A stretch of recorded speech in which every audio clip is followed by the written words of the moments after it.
নমস্কার, কেমন আছেন সবাই? সুপ্রিয়ার ঘর কর্নার একটা ভিডিওতে সবাইকে স্বাগত। রাস্তায় প্রচুর কুয়াশা। আমি এর মাঝেও বের হয়েছি, কারণ আমার কুয়াশার মধ্যে হাঁটতে অনেক ভালো লাগে। আমার যদি একজন ক্যামেরাম্যান থাকতো তাহলে আমি অনেক সুন্দর সুন্দর ছবি করতে পারতাম। বাট আমার মিস্টারের ছবি সেটা দেখলে কারো পছন্দ হবে না, ওর নিজেরই ভালো লাগে না। কি ভালো লাগতেছে দেখেন, আমার পিছন পিছন কুয়াশা ঢাকতেছে। খুব সুন্দর প্রকৃতির যে রূপ, আসলে আমরা বুঝতে পারি না আমাদের কত কি দেয়। কিন্তু আমরা দেখেন ঘোরার জন্য অনেক দূরে দূরে যাই, আমাদেরই যা আছে সেগুলো কি দেখে পারি না? দূরে যাওয়ার কোনো দরকার আছে? আমি মানুষটা একটু অন্যরকম, আমার যেটা ভালো লাগে সেটা আমি উপভোগ করি। যেমন বৃষ্টি আমার ভালো লাগে, বৃষ্টিতে ভিজতে আমি পছন্দ করি। এই কুয়াশা আমার পছন্দ, ঠান্ডা ঠিক আছে, তারপরও আসছি যে একদিন তো যেতেই হবে। এটা আমাদের দেশের ঋতুর একটা অংশ। অনেকে আছে হ্যাঁ এই ঠান্ডার মধ্যে কাজ করতে যেতে পারে না, তার বলে কি প্রকৃতির যে রূপটা সেটা উপভোগ করব না? এটা আবার আমার কাছে ঠিক মনে হয় না। আমার ট্রাইপড টানলে ভালো হইতো, তাহলে ছবি ভালো করতে পারতাম। সামনেটা অসাম লাগতেছে, দাঁড়ান দেখাইতেছি। এই হচ্ছে অবস্থা, এত মিষ্টি লাগতেছে। এই কুয়াশার মধ্যে মানুষে তো ঘর থেকে বেরই হয় না, আর এখানে কয়েকটা বাচ্চা কি আনন্দ কইরা ক্রিকেট খেলতেছে। ওয়াও!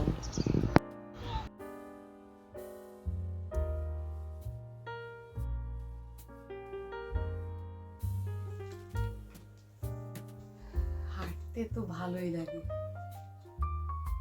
রুমের মধ্যে এসে মনে হয় যেন ঠান্ডা।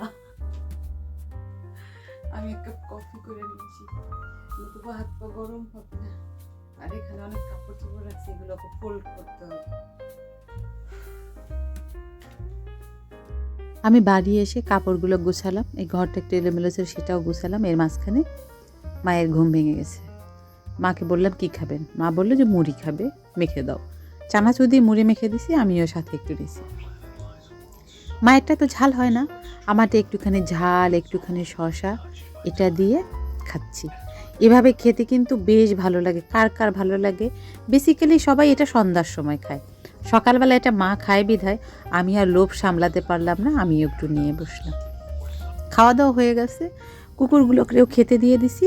আমি এখন একটু বের হব, যাব একটু বাজারে। ঘরের মধ্যে জানেন কোনো রকম কোনো সবজি নাই, খুব দরকার। কেউ যদি চলে আসে তাহলে একটা বাজে অবস্থা হবে, তার জন্যই আমি একটু টমসম ব্রিজ যাব। এখানে খুব ভালো সবজি পাওয়া যায়, কোনো ভিড় থাকে না, আমি এখান থেকে খুব সহজে কিনতে পারি। চলে আসছি বাজারে, শীতের সবজিতে সম্পূর্ণ বাজার ভরে গেছে।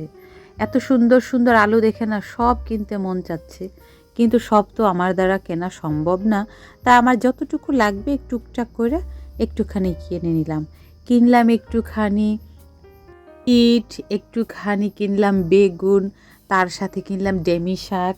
বাড়ি গিয়ে ডেমি শাকটা দিয়ে আজকে জমিয়ে রান্না করবো। আর কিনলাম ছোটো মাছ। আমি আসতে না আসতেই না গেটটা পড়ে গেল। দূর থেকে একটুখানি ট্রেনটাকে দেখলাম, আমার ট্রেনটা দেখতে হেব্বি ভালো লাগে। আমি এই রাস্তাটা দিয়েই সকালবেলা মাঝে মাঝে যে একটু হাঁটি, এই ট্রেন লাইন দিয়েই হাঁটি।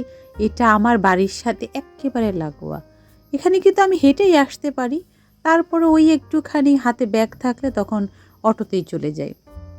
বাড়ি এসে একটু সময় নষ্ট না করে আগে রান্নাটা বসালাম। আমি যে মাছটা নিয়ে আসছি মাকে জিজ্ঞাসা করলাম এই মাছটা কিভাবে রান্না করলো। মা আমাকে বললো এই মাছটা নাকি খোকা মাছ। এটা কাটার পর মনে হচ্ছে যে অনেকটা মলঙ্গি মাছের মতো, যাকে মলাই মাছ বলা হয়। মাথাটা ফেলে দেওয়ার কারণে আসলে মলাই মাছ না, মাছটা অনেক নরম। মাছটা সামুদ্রিক একটা মাছ, এটার আমি নাম জানি না। মা বললো খোকা মাছ, একে নাকি খুব যত্ন করে রান্না করতে হয়, না হলে নাকি এ ভেঙে যায়। টমেটো দিয়ে রান্না করবো বলে দিল যেভাবে, ঠিক সেভাবেই রান্না করতেছি। যেহেতু এই ছোটো মাছ মায়ের উদ্দেশ্যেই বেশি আনা হয়, মা ছোটো মাছ অনেক বেশি পছন্দ করে। বড় মাছ তো খেতেই চায় না জানেন, একেবারে বাচ্চাদের মতো করে বড় মাছ দিলে। বলল যে এই রান্না করাতে খুন্তি, মানে এখানকার মানুষ বলে মাছ উল্টানি, আমরা অনেকে সেনি বলে, অনেকে খুন্তি বলে। খুন্তির নাকি ব্যবহার করা যাবে না, তাহলে নাকি মাছটা একেবারে ভেঙে চলে যাবে। দেখলাম সত্যি তাই, কিছুটা লাড়াচাড়া দিছি যে তখন অনেক মাছ ভেঙে গেছে, আর কাটা ছোট ছোট অনেক, মায়ের খেতে সমস্যা হবে, এই জন্য আমি মায়ের কথা শুনে নাড়িয়ে নাড়িয়ে রান্না করলাম। আর করব মায়ের জন্য একটুখানি বেগুন দিয়ে ডেমি শাক ভাজি। আমি করব অন্যভাবে, আমার জন্য আমি মাছ দিয়ে ছাড়া তিতা জিনিস খেতে আমার ভালো লাগে না, ভাজাও ভালো লাগে যদি তাতে পেঁয়াজ রসুন থাকে, তো সেভাবে তার করতে পারতেছি না। আমারটা করবো আলাদা, মায়ের জন্য আমি একটু বেগুন দিয়ে ডেমি শাকগুলো ভেজে নিচ্ছি। খুব সহজ রান্নাবান্না। রান্নাটা কমপ্লিট করে পারিনি, এর মধ্যে আমার একটা পার্সেল আসছে। এ রান্নার সময় কোনো পার্সেল আসলে কী যে বিরক্ত লাগে। কোনো কিছু যখন অর্ডার করি তখন তো ভালোই লাগে, বাট যখন রিসিভ করি তখন এইটা দেওয়া লাগে, তখন মনটা কষ্ট লাগে। এটার ভিতরে কিন্তু একটা পার্সেল, কিন্তু দেখা যাচ্ছে কত বড় প্যাকেজিংটা। যাই হোক, খাওয়া দাওয়া হয়ে গেছে। এখানে বসে বসে আমি আর মা যে ডেমি শাকগুলো বাদ বাকি ছিল সেগুলো বেছে নিলাম, আর দুজনে বসে হিউজ গল্প করতেছি। আজকে না মনটা খুব খারাপ হয়ে গেল। আমার এলাকা থেকে একটা ফোন আসলো, আমার বৌদি ফোন করলো।